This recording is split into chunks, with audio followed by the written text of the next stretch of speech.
Hello Upgraders, it's Will here and welcome to the Upgraded Ape Show. On today's show we have Dr. Andrew Hill. He's got a Ph.D. in Cognitive Neuroscience from UCLA and he is the founding director of the Alternatives Behavioural Health Clinic, which provides clinical qEEG brain mapping, neurofeedback, mindfulness training and a lot more. On today's show, Andrew joins me to discuss how anyone can perform at a really high level for a small amount of time, methods and practices which can help you get into this game-winning state faster and to stay there for longer, which is great for anyone who feels a bit of brain fatigue towards the end of the day, and for peak performance people like executives and athletes who need to stretch out that period for as long as possible. Before we jump into the show, just a quick note that the upgradedape.co.uk store and the European store have both been updated, new products, new designs, and there'll be more and more products being uploaded over the next couple of days as we write all the listings and do the photography ourselves. So there's a bit of time delay with that one. But there's loads of cool stuff on there, from nootropics to supplements to help your brain actually work, to the Get More Done planners and to-do systems, and some more surprises as well. So without further ado, let's jump straight into the show. Welcome to the Upgraded Ape Show, your daily dose of brain upgrades to help you kick life's ass. And here's your host, Will Barron. Hi Andrew, and welcome to the Upgraded Ape Show. Thanks, Will. Got a whole bunch of stuff to talk about, and you've just given me some more ideas in the 5 minutes we talked before the call. But before we dive into all that, can you give us a little bit about your background and how you're involved in the world of neuroscience? Sure, certainly. So I'm a cognitive neuroscientist, and what that means is I operate in the space at the intersection of the mind and the brain. Primarily, I research and teach on ways that we can take control of our brains, ways that our brain changes throughout the life course.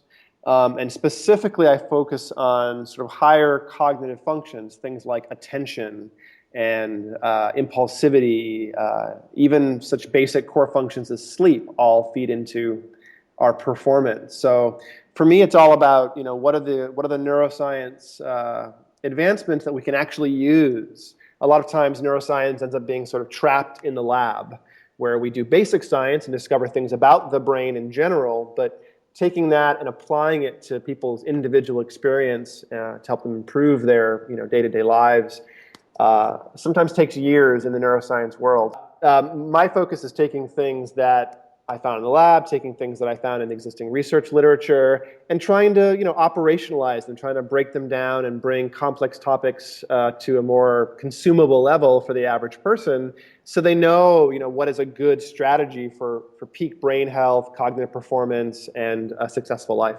Cool. So you mentioned then bridging the gap between the mind and the brain and what we know about it. What exactly is the mind? Is there a formal definition for that? There probably is. Me, as a cognitive neuroscientist, I view them as the same thing. I think the mind is simply the process of the brain. Depending on who you ask and what their scientific versus spiritual bent is, you might get different answers. I do not believe the mind is anything beyond the brain. I don't have any belief in a non-corporeal existence. I don't believe in a soul or anything else. And if you do believe in these other aspects of reality, then you might think the mind is more linked into the spirit or the soul. But for me, it's simply the emergent property of the cells firing and using sugar and pushing blood around in the brain. Cool. This might be slightly off track from what we were planning on talking about, but we've been having these conversations a lot on the show recently. Sure. And so you look at the mind, and this is how I kind of think, and I definitely used to think more like this, of the mind is basically running programs that have been either genetically put into us or we've learned over time. Mm-hmm. Does your work touch on the subconscious, and especially with like the peak performance kind of thing? Are there different levels to the mind? And because we're all aiming for this peak performance state. Where are we in the mind when we're there or trying to get there? Yeah, so there's this flow state or peak performance state.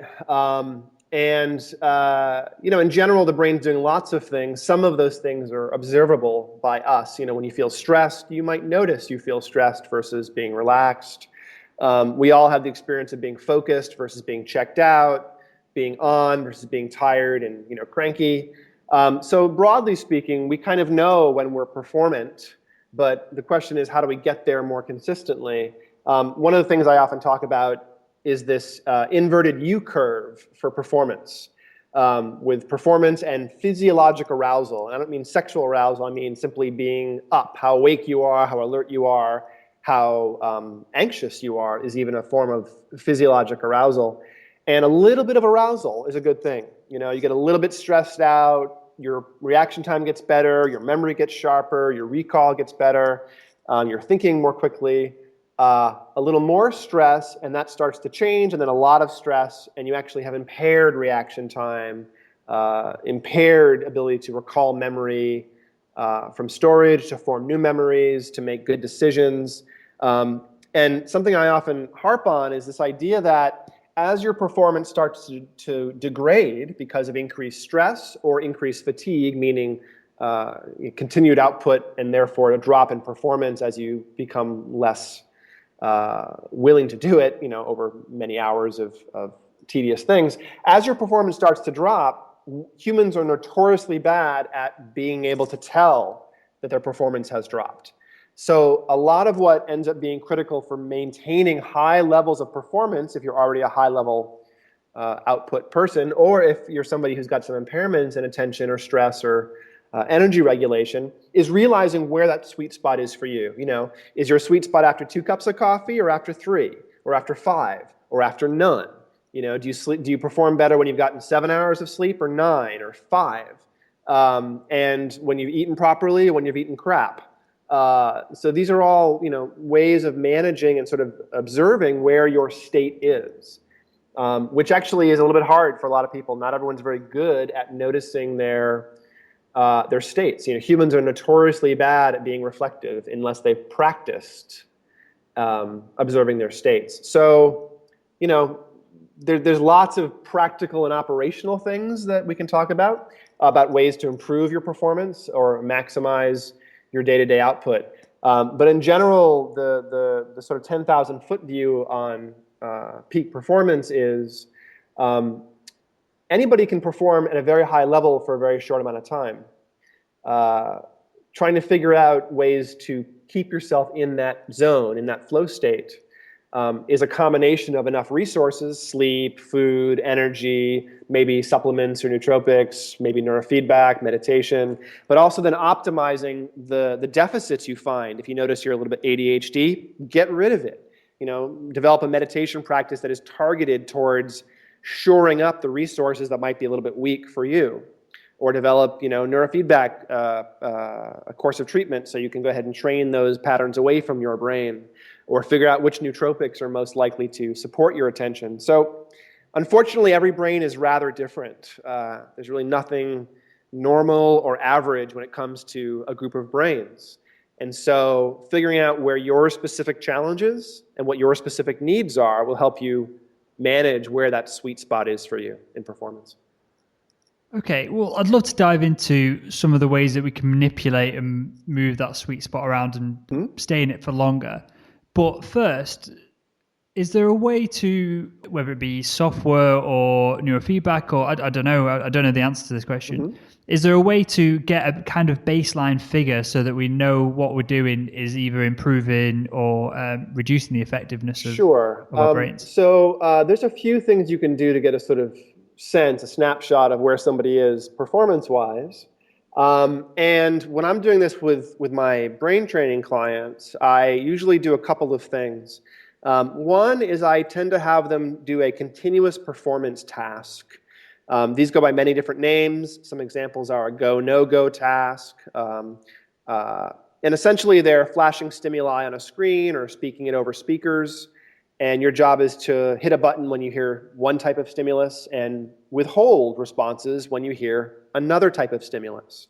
And you get in this mode where your sustained attention is fighting against your impulsivity. And that breakdown of responding automatically but responding intentionally is sort of what these tests end up quantifying for you. And so that's on the behavioral side. On the physiology side, I'll often do, actually every client I work with, I do a qEEG, a quantitative EEG, excuse me. And what a quantitative EEG is a brain map, a map of your baseline resting activity. So Will, if you came to my office, I would sit you down, put 27 or so electrodes on top of your head, and have you sit in a very relaxed mode with your eyes closed for several minutes, and then your eyes open for several minutes. And the brain's in very different states with the eyes open and closed. Different networks are sort of online by default in those two different states. And from those baseline recordings, we would then do a comparison of your baselines against a vast database of several thousand brains. And out of that comparison, I would get maps showing, for different frequency ranges, things called alpha, theta, beta, different speeds of electricity in your brain, the distribution across the scalp and the amount, the amplitude, and maybe the connectivity of these patterns throughout the head. Where are the statistical outliers? And typically, I can find specific functional outliers and then have a conversation with someone and say, okay, this outlier can mean X, Y, or Z. Is that true for you?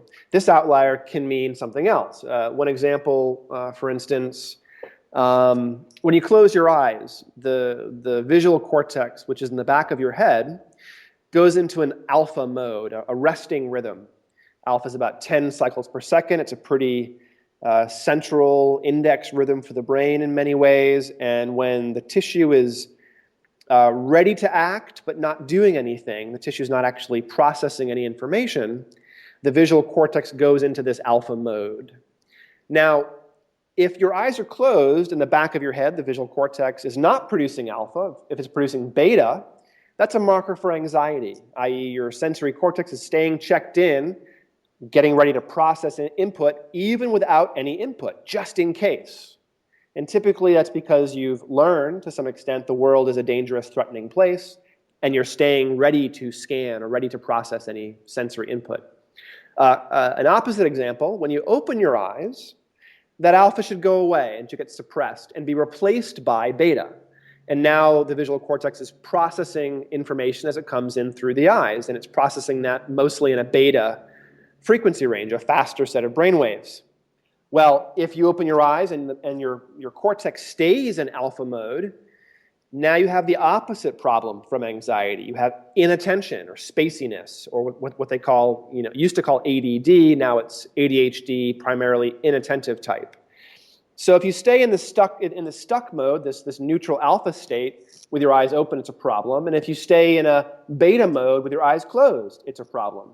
So individual brainwave frequencies, where they are in your head and how they look, aren't generally an issue, but how your brain responds to stimulus in the environment, how it can switch, the sort of default modes it's switching into to either be sensitized towards outside stimulus or threat, or the degree to which you have impulsive control over your behavior. That's more of a frontal lobe function. Excess slow waves like theta waves in the frontal lobe is a very, very robust marker for ADHD and other attention problems.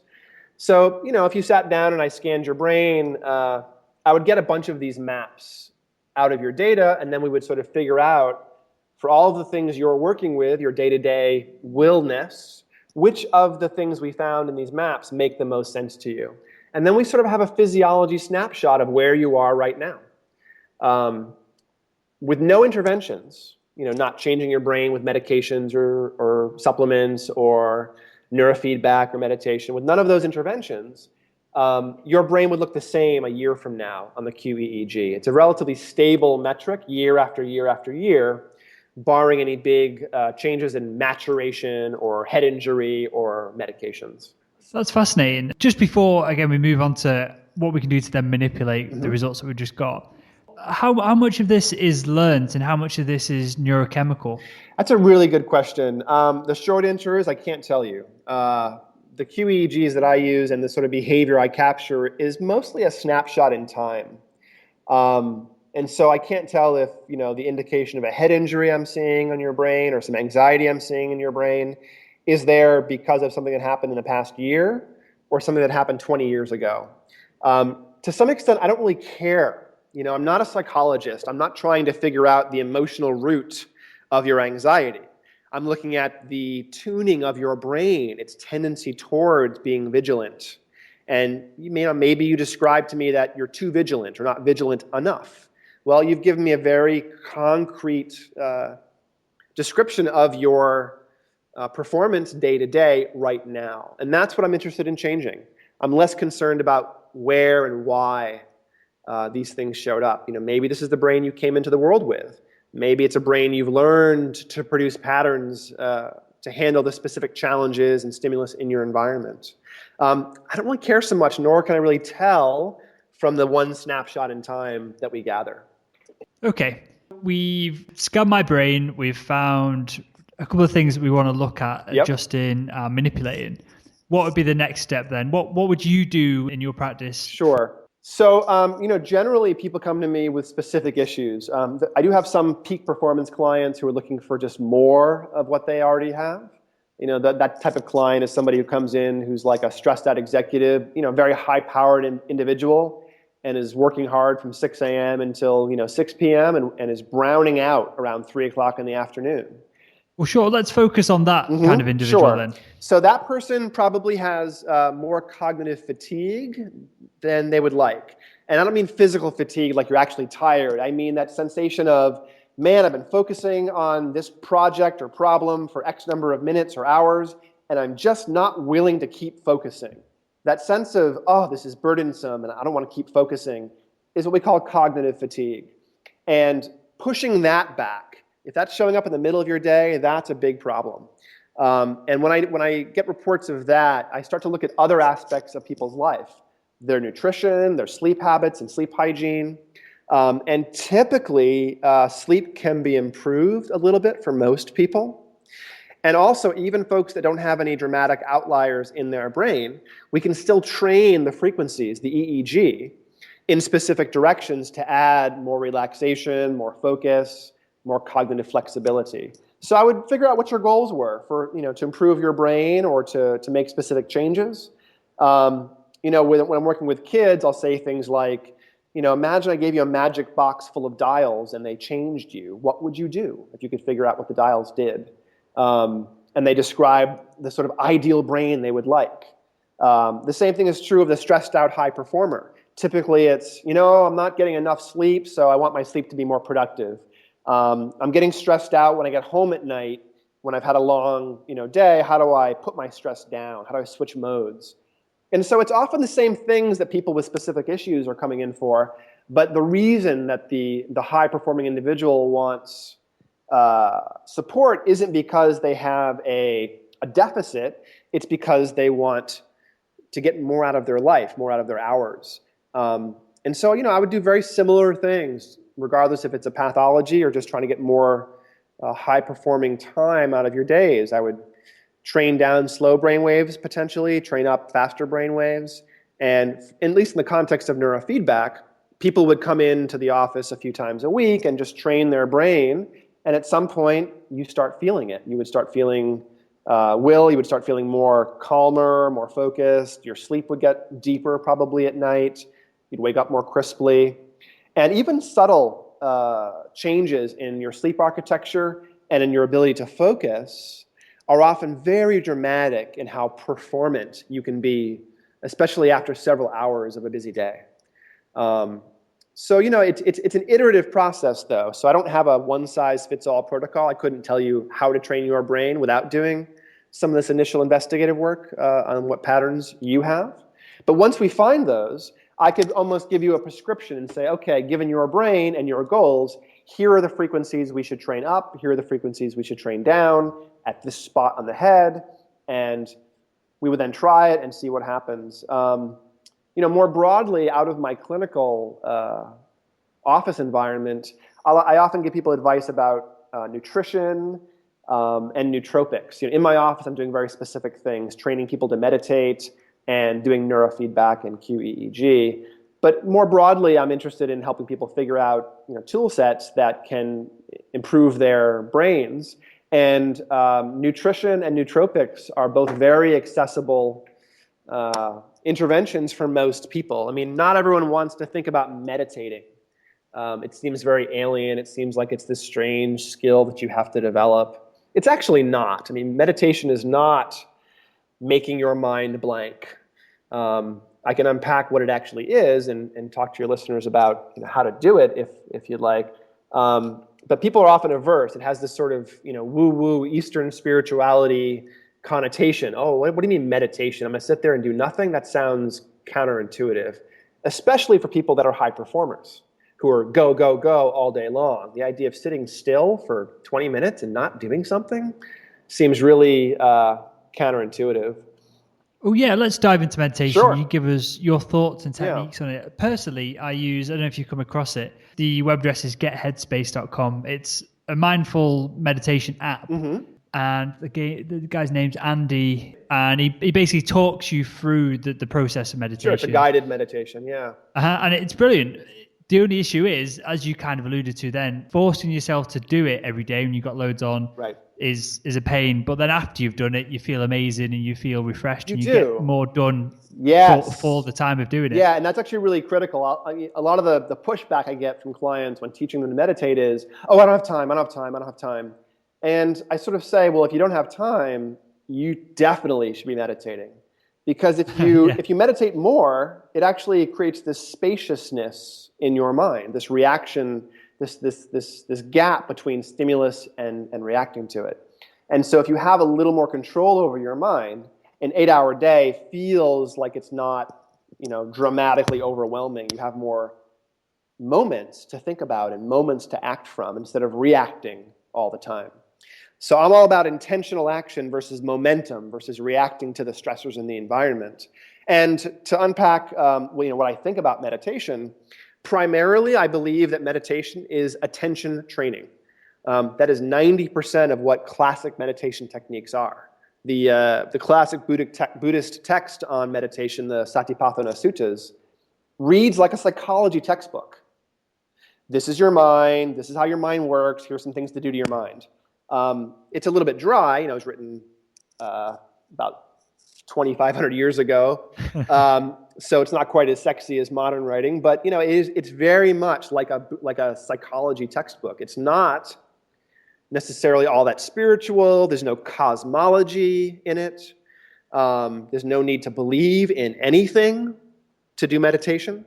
Attention training is mostly what meditation is. There's several forms of meditation, of course, but two of the main ones that your listeners may be familiar with are a single point awareness or samatha or concentration exercises versus a present time awareness, which is vipassana or insight awareness. And in one case, you work on stabilizing a very, very fine, strong point of attention. And in one exercise, you practice sort of being aware of the streams of stimulus that flow by you. And in both cases, there's actually not a lot to learn in terms of doing meditation. What the benefit comes from is not learning about it, but actually sitting and doing it for 20 minutes. I mean, if you went to the gym, I could teach you how to do barbell curls for your biceps in about 30 seconds. Here's some good form, keep your elbows tucked, keep your back straight. But then if you didn't actually do it a few times a week, you wouldn't get any benefits. And meditation's the same way. I can teach you to meditate. In fact, let's do it right now.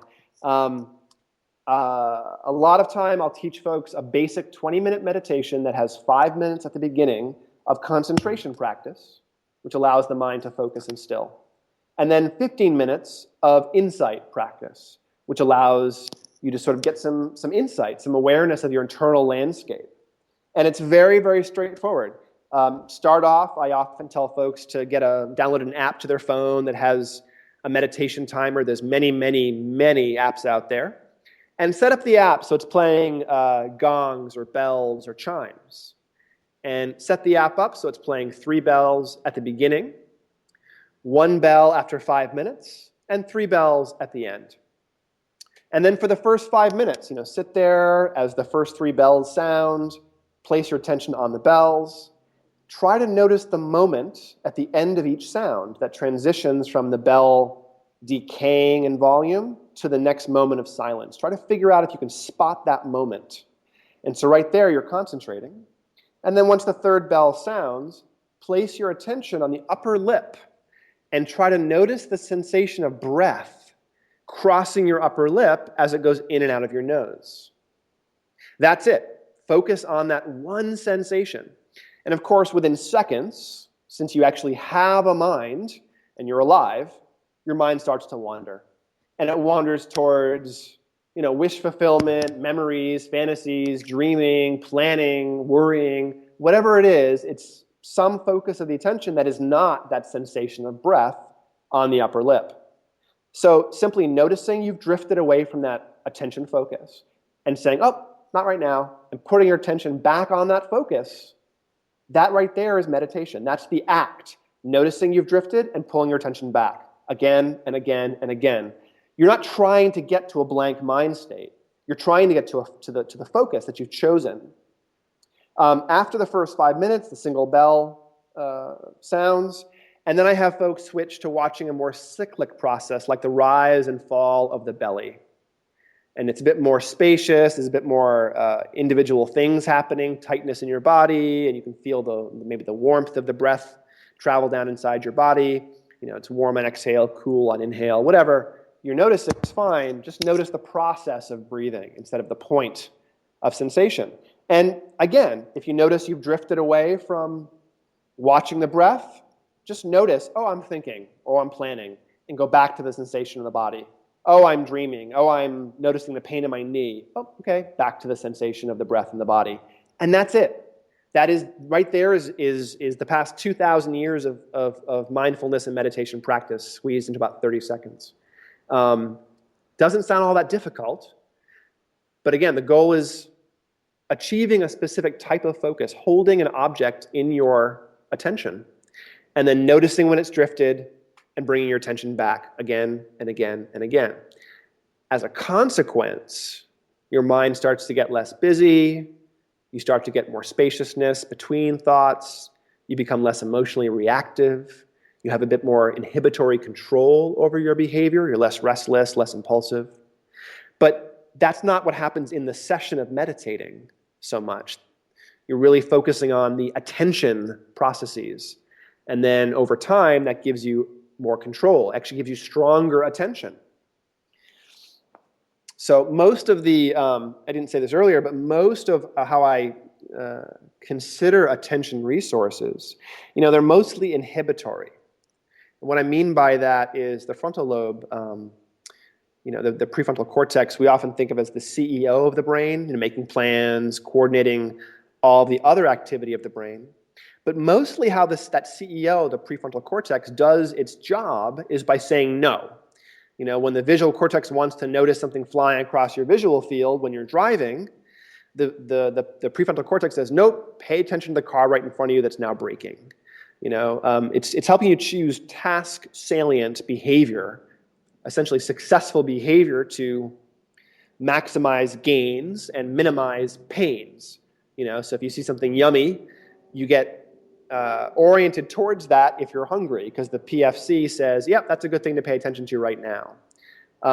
Meditation, as well as anything else that positively affects attention, adds more muscle, essentially, to the PFC, so it becomes better at controlling all of the other aspects of the brain that are trying to drive your attention.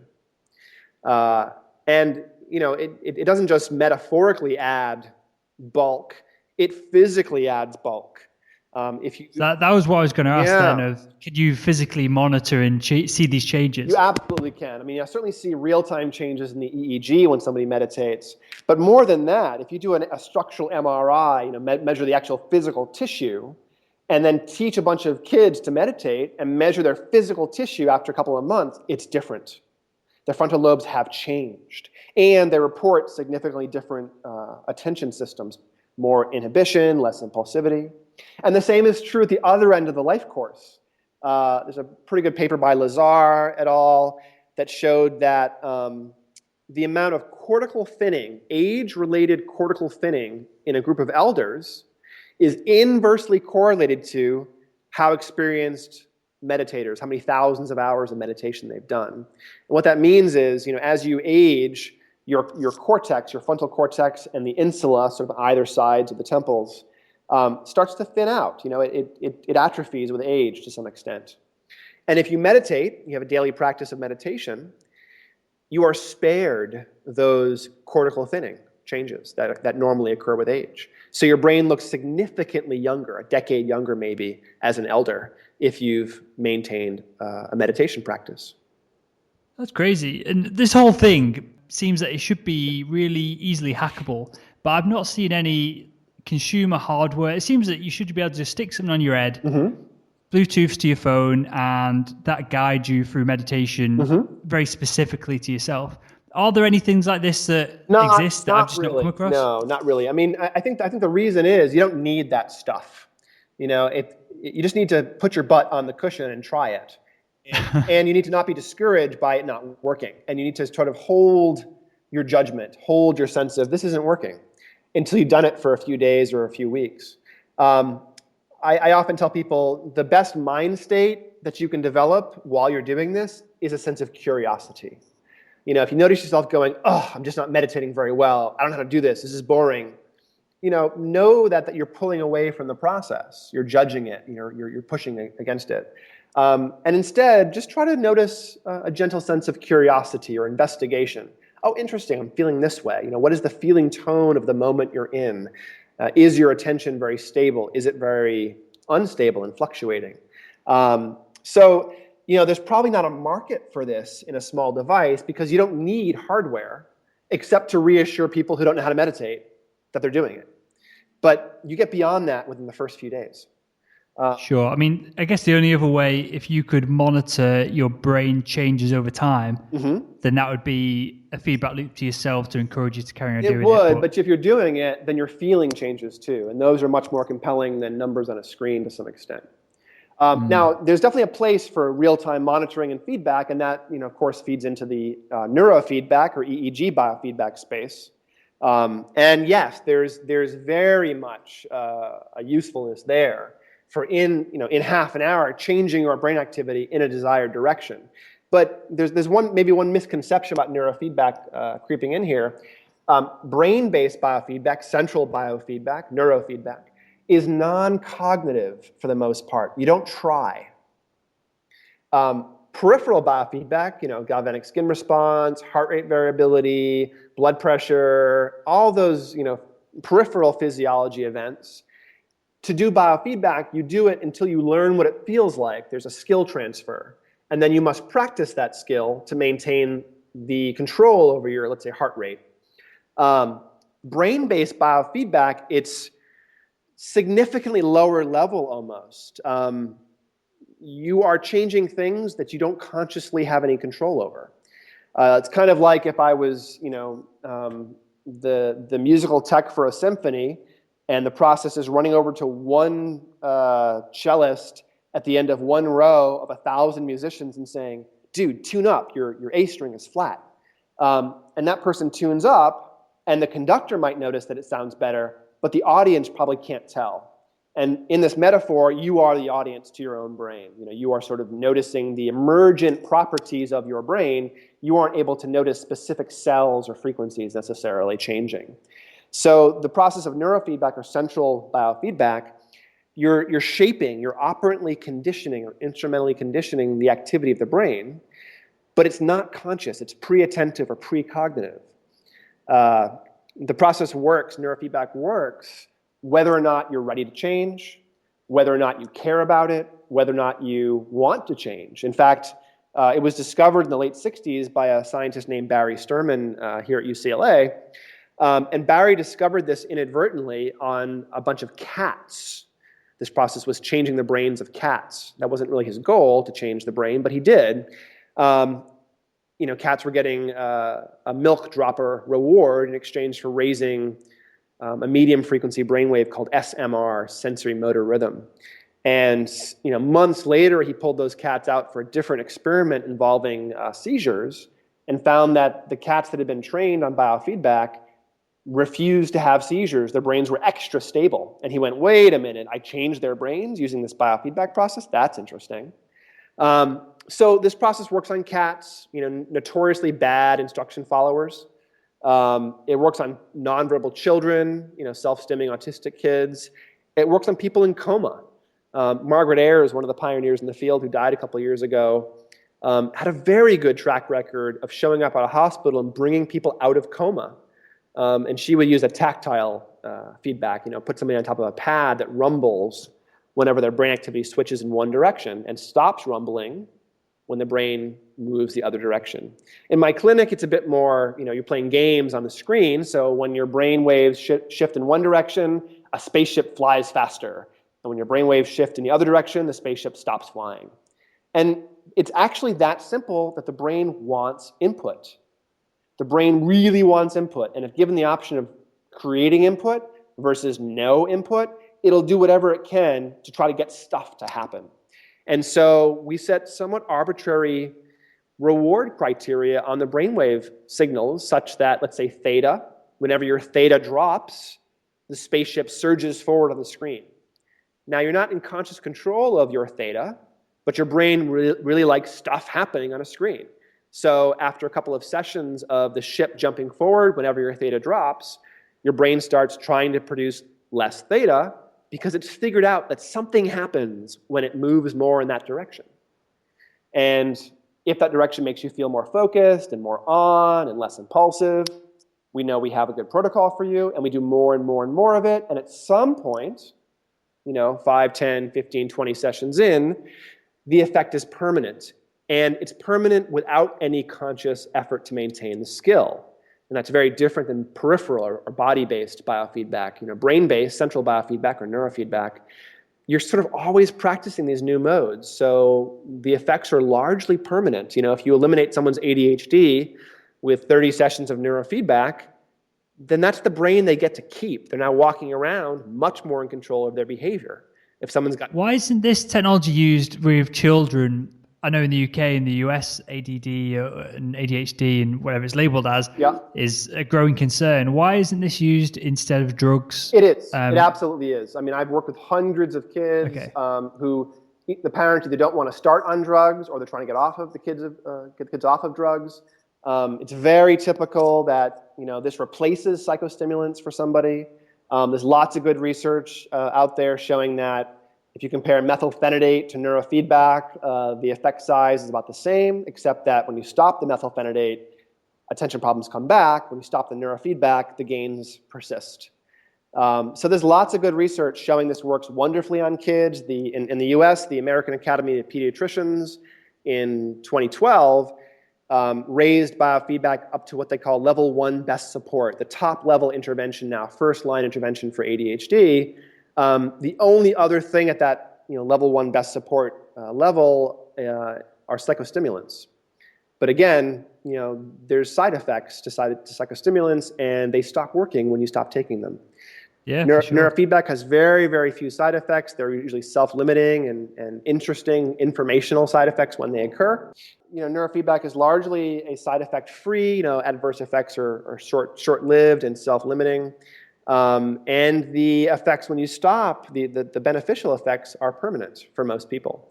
So it absolutely is being used with kids. The reason why it's not being adopted more fully, why everyone's not doing this that has attention issues or wants to get a bit more out of their attention or sleep or mood or stress level management, that's a very complex answer.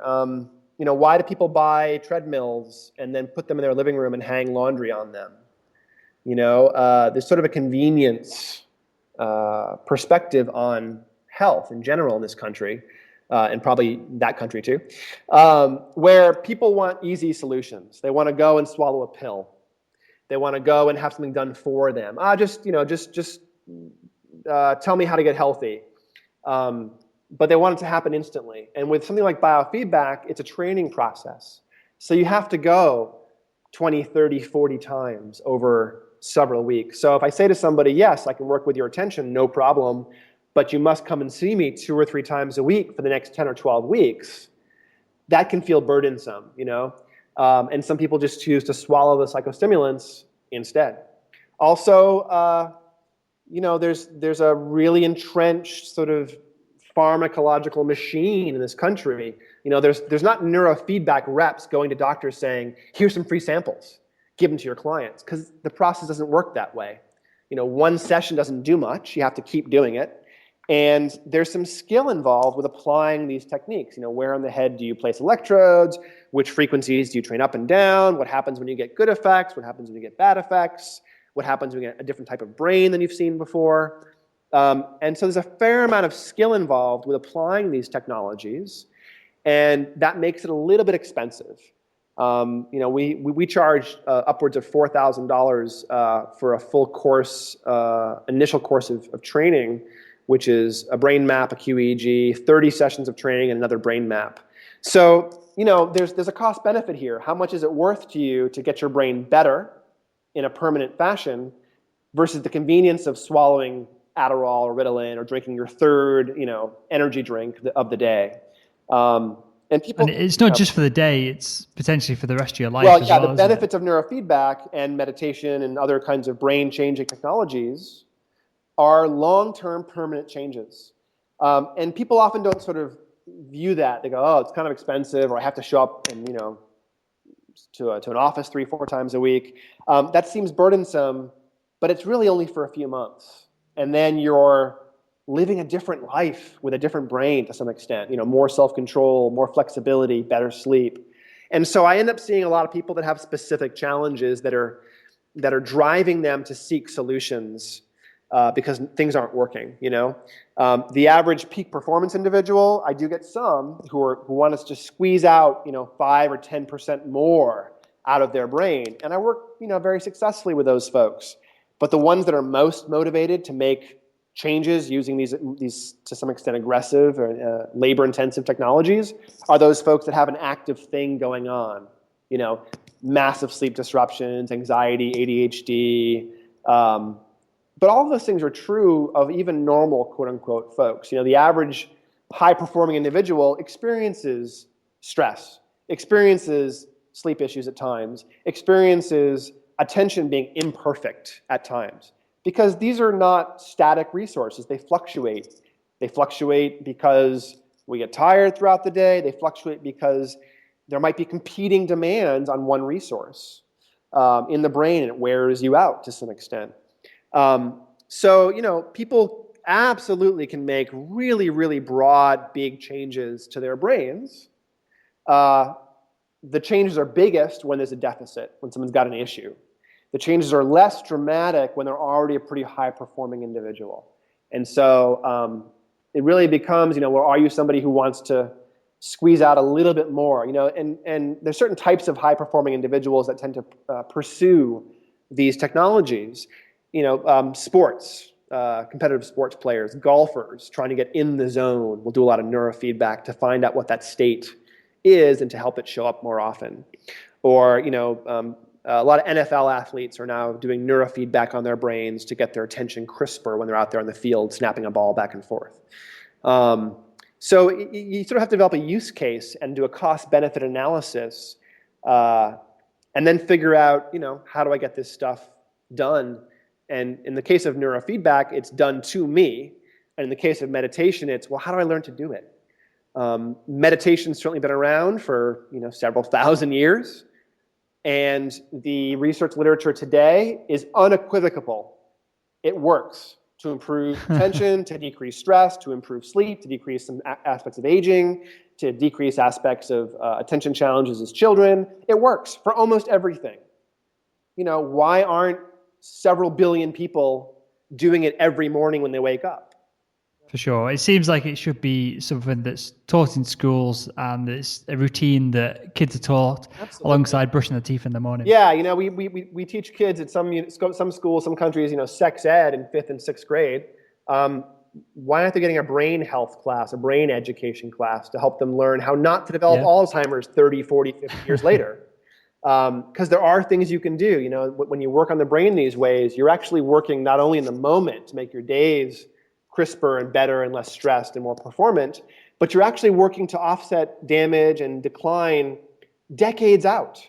I'm 43. I've got a lot of Alzheimer's and Parkinson's in my family, and my mom is very focused on this because she's 20-something years older than I am, And she watched her parents degrade pretty aggressively through Alzheimer's and Parkinson's. And so, her question to me is, what can I do? And she started asking this question at like 55. What can I do to make sure that, in 20 years, I'm not, really, really demented or senile?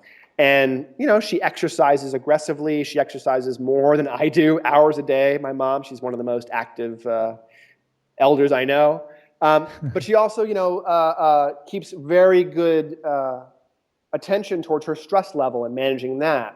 And she actually takes nootropics, but even before I created the True Brain product with Chris Thompson, I would send my mom, paracetam and choline and L-theanine and other ingredients because she wanted to not only get a bit crisper in the day, but wanted to offset the long-term risks of these genetics that she's carrying around. And she's really quite pleased. I was able to find a nice, low-key nootropic blend for her. Because she doesn't want stimulants. She doesn't want to be taking drugs that feel like they're changing her. And for the most part, nootropics are relatively subtle. They aren't making you euphoric or altered or really changing any fundamental aspect of your cognition. But they're allowing you to perform at a higher level before getting tired, to be a little bit, more evenly performant when you are tired, when you haven't had enough to eat or had enough sleep the night before. They seem to really smooth out the dips in performance. And there may be some long-term benefits in things like attention, learning, memory, and those all feed into the age-related cognitive decline criteria. So, it doesn't really matter if you're 20 years old thinking you're invincible or if you're 80 years old worrying about the next 10 years of your life. These things work to offset challenges you're experiencing in the moment and to decrease the risks of things further out in time. We're coming to about time now, Andrew. There's one question that I just wanted to, and it's kind of related to what we're talking about from a mindfulness standpoint. And a meditation standpoint. And it's one question I've asked every guest who's come on the show so far, and so I want to ask you as well. And it's the simple question, what's one thing that you're grateful for today? One thing I'm grateful for, in general, if I take some liberties with the word today, I'm really quite happy and quite grateful that I live in a time where we're getting to understand enough about the brain to do something for basic things. If this was 30 years ago, I wouldn't have very many options for dealing with depression or anxiety or ADHD or sleep problems. Knowing that there's all of these non-pharmacological, non-invasive technologies available, from the free, for meditation through, high-tech, sophisticated technologies like neurofeedback. Just the fact that these things are available makes me incredibly happy to be alive right now. So that we can be, you're a little bit depressed, let's change your brain. 20 years ago, 30 years ago, 40 years ago, there was so little knowledge of this biofeedback technology. And nowadays, when I applied to grad school in 2004, I had to be a little bit careful using the biofeedback word in essays and interviews. I went back to grad school to pursue how biofeedback works. And at that time, it was a bit fringy. People rolled their eyes and didn't want to take me seriously. And I got into UCLA, went to UCLA, and about halfway through my program, suddenly big-name scientists were saying, oh, you're working on neurofeedback? Oh, cool. Can I please do some research with you?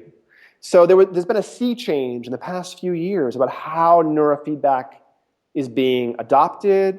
It's profile in the literature and in popular culture. And it's been around since the late 60s. So the fact that it's really getting some traction and some awareness in the past decade is making me very, very happy. That's awesome. Well, Andrew, can you tell our guests where they can find out more about yourself and the different projects that you're working on? So I have two companies that I work with pretty closely. One is True Brain, TRU, there's no E, TRUBRAIN.com, and that's a nootropic blend that's based around paracetam and CDP choline. And the other company I work with is Alternatives, alternativesbraininstitute.com. And you can contact me through either site. Alternatives is our brain training clinic in Los Angeles, and we also have one in Orange County, Southern California bound for now. But I'm always really happy to answer questions about brain health and peak performance and people's individual, experience about their attention systems and performance. So I encourage your listeners to feel free to reach out to me. My Twitter is Andrew Hill, Ph.D. Follow me on Twitter, shoot me an email via the Alternatives Brain Institute website. Happy to answer questions. That's awesome. And we'll link to all those in the show notes as well. Great. So cheers, Andrew, for coming on the show. Thanks again for your time. Thanks, Will. Really appreciate it, Jimmy, and thanks for having me.